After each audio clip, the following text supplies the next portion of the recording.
ভাইয়া বাইকটা তো সুন্দর সুন্দর একটা অ্যাডভেঞ্চার বাইক। এটা তো অ্যাডভেঞ্চার বাইক নাকি? না ভাই, অ্যাডভেঞ্চার লুক জাস্ট, কিন্তু আসলে অ্যাডভেঞ্চার বাইক না। কি বলেন, হোন্ডার একটা বাইক পুরো অ্যাডভেঞ্চার, এত বড় সড়ো দানবীয় দেখতে, এটা অ্যাডভেঞ্চার বাইক না? না ভাই।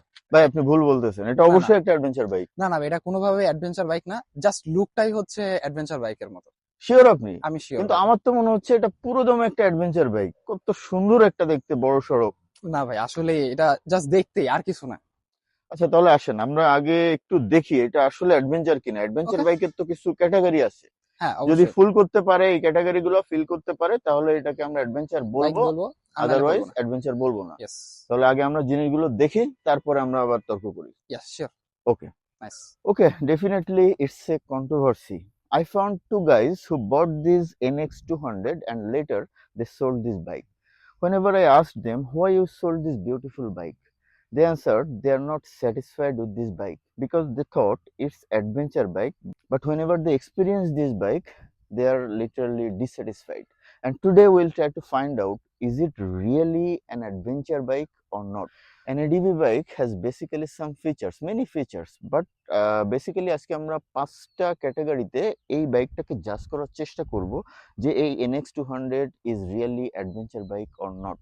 Category number 1, riding comfort. Number 2, better suspension travel. Number 3, higher ground clearance. Number 4, touring capability. And number 5, versatility. তাহলে চলেন এই পাঁচটা ক্যাটাগরিতে এই বাইকটাকে জাজ করি আর আমরা দেখি this is really an adventure bike or not. Point number 1, that is riding comfort. NX200 যেহেতু আগে অনেক রাইডিং এক্সপিরিয়েন্স নিছি, সো নতুন করে আজকে রাইড করতে করতে আর কথা বলছি না। রাইডিং কমফোর্ট হচ্ছে একটা এডিভি বাইকের একটা বা এক নম্বর ফিচার বলতে পারেন। রাইডিং কমফোর্ট মিন আপনি লং রাইড করবেন লম্বা সময় 300-400 কিলোমিটার, তারপরেও আপনি হাতে ঘাড়ে পিঠে কোনো ব্যথা ফিল করবেন না। কারণ হচ্ছে এডিভি বাইকগুলোর হ্যান্ডেলবার গুলো আপরাইট হয় খুবই, যে কারণে খুবই রিল্যাক্সে রাইড করা যায়, ওয়াইড হয়। মানে আপনি বসে লং রাইড করবেন, খুবই রিল্যাক্সে রাইড করবেন, হাতে ঘাড়ে পিঠে কোনো ব্যথা হবে না। এখন এই ক্যাটাগরিতে আমরা যদি এনএক্স কে জাজ করতে চাই, কি হবে ব্যাপারটা? এনএক্স যেহেতু রাইড করছি, আগের ভার্ডিক্ট আপনারা জানেনই। এনএক্স নিয়ে, এনএক্স এর রাইডিং কমফোর্ট নিয়ে আমি কি বলছি, সুপার কমফোর্টেবল, হ্যান্ডেলবারটা যথেষ্ট আপরাইট, আর সিটিং পজিশনে যথেষ্ট কমফোর্টেবল। লং রাইডে কোনো ধরনের প্যারা হবে না, যে কোনো ডিস্টেন্সের লং রাইডই আপনি এটা নিয়ে করতে পারবেন।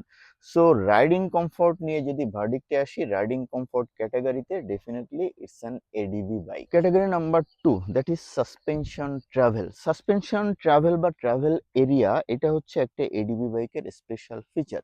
বেসিক্যালি 130, 150, 180, ইভেন 200 বা 200 প্লাসও হয়ে থাকে সাসপেনশন ট্রাভেল এরিয়া একটা এডিভি বাইকের। আর 130-এর নিচে যদি হয় সাসপেনশন ট্রাভেল এরিয়া, ওই বাইকগুলোকে বেসিক্যালি আমরা এডিভি বলতে পারি না।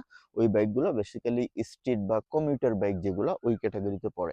এখন এই NX200 এটা সাসপেনশন ট্রাভেল বেসিক্যালি ওয়েবসাইটে কোথাও নাই, বাট সামহাউ আই ম্যানেজড যে এটা আসলে কত, এটা পসিবলি ঠিক আছে, ঠিক না থাকলে একটা কমেন্ট করে দিয়েন। বাট সোফার আমি যতটুকু ঘাটাঘাটি করে পেয়েছি, এটার ফ্রন্টে যে ইউএসডি সাসপেনশন ইউজ করা হয়েছে, 37 মিলিমিটার ডায়ামিটারের যে ইউএসডি সাসপেনশন ইউজ করা হয়েছে, এটার ট্রাভেল এরিয়া হচ্ছে 118 মিলিমিটার।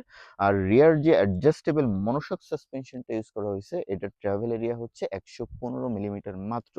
সো এই লেভেলের ট্রাভেল এরিয়া যদি হয়, এটাকে কোনোভাবেই বেসিক্যালি একটা এডিভি বাইক বলা যায় না। যেমন ধরেন একটা উদাহরণ দিই, লাস্ট টিভিএস ইন্ডিয়াতে RTX 300 যে লঞ্চ করলো, ওইটার সাসপেনশন ট্রাভেল এরিয়া হচ্ছে 180 মিলিমিটার। চিন্তা করতে পারতেছেন, কোথায় 118 বা 115 আর কোথায় হচ্ছে 180। আরটিএক্স এর ফ্রন্ট রিয়ার দুইটা ট্রাভেল এরিয়াই হচ্ছে 180 মিলিমিটার। সো যে সেকশনে আপনি রাইড করেন বা যে সিচুয়েশনে আপনি রাইড করেন, যে লেভেলের অফরোডই হোক, এই টাইপের সাসপেনশন ট্রাভেল হলে কোনো ধরনের প্যারা কিন্তু আপনি পাবেন না। সাসপেনশন ট্রাভেল যত বেশি হবে, ওই বাইকটার অফরোড ক্যাপাসিটি তত বেশি হবে। সো সাসপেনশন ট্রাভেল আমি যদি এই ক্যাটাগরিতে NX200 কে জাজ করি, ডেফিনেটলি আমাকে বলতেই হচ্ছে it's not an ADV. Category number 3, that is ground clearance. একটা এডিভি বাইকের একটা স্পেশাল ফিচার হচ্ছে গ্রাউন্ড ক্লিয়ারেন্স। এই NX200 এটার গ্রাউন্ড ক্লিয়ারেন্স হচ্ছে 167 মিলিমিটার মাত্র। বাট এটা কি একটা এডিভি বাইক হওয়ার জন্য যথেষ্ট? ডেফিনেটলি না। একটা এডিভি বাইক যেমন ধরেন টিভিএস RTX 300, এটার গ্রাউন্ড ক্লিয়ারেন্স হচ্ছে 190 মিলিমিটার। আবার KTM 250 যে অ্যাডভেঞ্চার বাইকটা আছে, ওইটার গ্রাউন্ড ক্লিয়ারেন্স হচ্ছে 200 মিলিমিটার। চিন্তা করতে পারতেছেন কতটা ডিফারেন্স।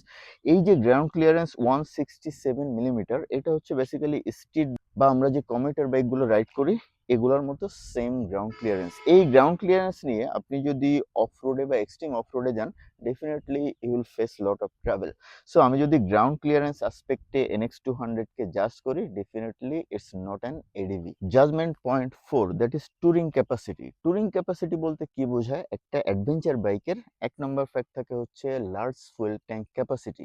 মানে ফুয়েল ট্যাঙ্কে এত বেশি তেল থাকবে যে আপনি লম্বা 500, 700, 1000 কিলোমিটার রাইড করবেন, আপনাকে তেল ফুরানো নিয়ে চিন্তা করতে হবে না বা রিফুয়েল নিয়ে টেনশন করতে হবে না।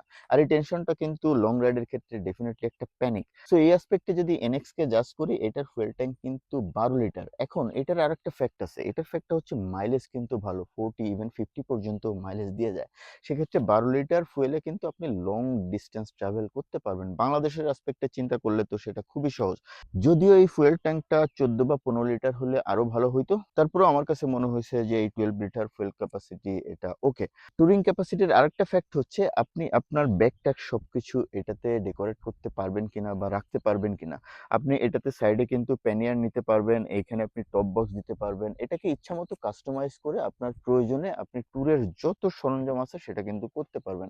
সো টুরিং ক্যাপাসিটি নিয়ে যদি জাজ করি বা টুরিং ক্যাপাসিটি এই পয়েন্টে জাজ করি, আমার কাছে মনে হয় হ্যাঁ একটা কন্ট্রোভার্সি থাকতেই পারে যে ফুয়েল ট্যাঙ্ক ক্যাপাসিটি একটু কম, বাট তারপরেও আমার কাছে মনে হচ্ছে যেহেতু মাইলেজ ভালো বা বাংলাদেশে আসলে ওই লম্বা ডিস্টেন্স ট্রাভেল করার অপশনও কম, ওই অ্যাসপেক্টে চিন্তা করলে আমার কাছে মনে হয়েছে যে হ্যাঁ এই বাইকটাকে আমি এডিবি বলতে পারি।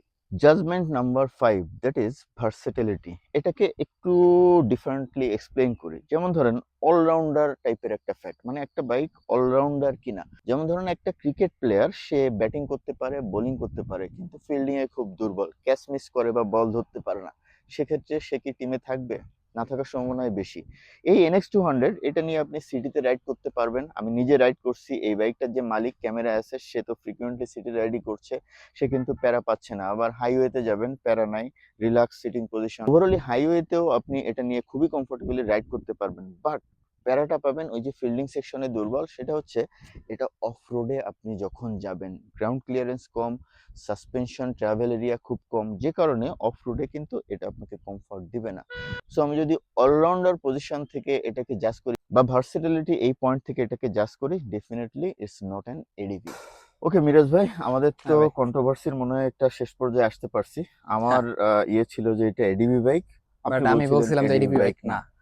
এখন আমরা 5টা পয়েন্টে আমরা ডিসকাস করলাম। 5টা পয়েন্ট ডিসকাশন শেষে যেটা পাওয়া গেল সেটা হচ্ছে 5টা পয়েন্টের ভেতরে 2টা পয়েন্টে বা 2টা ক্যাটাগরি ফিল আপ করে NX200, আর 3টা ক্যাটাগরি ফিল আপ করে না।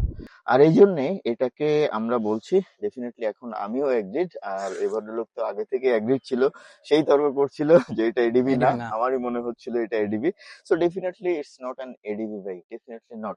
কারণ এডিবি বাইকের যে বেসিক ফিচার বা ক্যাটাগরি থাকে, এগুলো একটা ফ্রেমওয়ার্কে এনে আপনাদেরকে বোঝানোর চেষ্টা করলাম। কারণ অনেকেই হচ্ছে অনেক সময় কমেন্ট করছেন আমাকে যে এটা আসলেই কি একটা এডিবি বাইক নাকি এডিবি বাইক না। ডেফিনেটলি এটা এডিবি বাইক না, এটা আমার মনে হয় যে অনেকে এগ্রি করবেন। আমরা যে ফ্রেমওয়ার্ক দিয়ে আলোচনা করে এটাকে বোঝানোর চেষ্টা করলাম, সেটা একটা কমেন্ট করে দিন, এটা তাহলে কি টাইপের বাইক। এটা আসলে এটা ডিফাইন করা কঠিন, বাট আমি যেভাবে ডিফাইন করতে পারি সেটা হচ্ছে এটা একটা স্ট্রিট বাইক বা commuter bike with ADV style বা এডিভি লুক, এটাই, রাইট? ইয়েস।